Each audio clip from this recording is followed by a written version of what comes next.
फेन और बुदबुदा भिन्न नहीं है, वैसे ही विश्व आत्मा से भिन्न नहीं है, किंतु आत्मा से ही निकला हुआ है।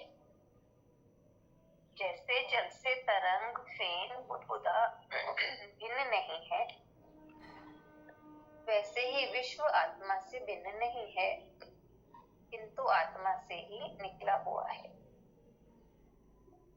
राजा जनक को स्वयं की आत्मा का तो बोध हो गया, किंतु साथ ही यह भी बोध हो गया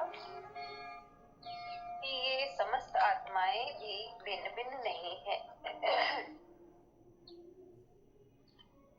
एवं यह समस्त विश्व भी आत्मा से भिन्न नहीं है, बल्कि आत्मा से ही निकला हुआ है। उसी का फैलाव मात्र है, उसी की अभिव्यक्ति है, उसी का रूप है।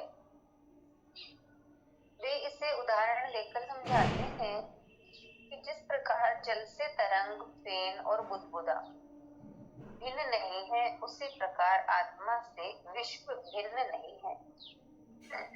भिन्न मानने का अर्थ ही है उन्हें अभी आत्मा का ज्ञान नहीं हुआ, वे अभी मन से पार गए नहीं। मन के स्तर तक ही भिन्नता का अनुभव होता है, मन के स्तर तक ही भिन्नता का अनुभव होता है। आगे सब भिन्नताएं समाप्त होकर एकत्व का बोध हो जाता है। ध्यानी जब मानसिक स्तर की उच्चतम स्थिति में होता है, तभी उसे आत्मा की थोड़ी सी झलक मिल जाती है।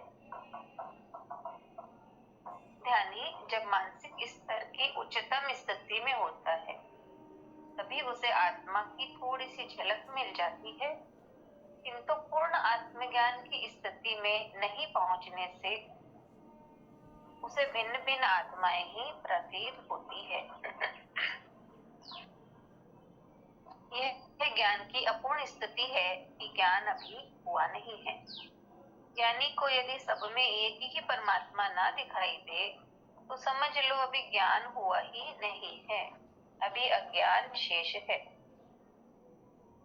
अब तो वैज्ञानिक भी यही कहते हैं कि सारा अस्तित्व एक ही ऊर्जा का रूपांतरण है। ऐसी स्थिति में आत्माओं को भिन्न भिन्न मानना एवं ये कहना कि आत्माएं अनंत है, आत्मा और सृष्टि भिन्न है, आदि तथ्य अज्ञान जनित ही है। इतना ही है।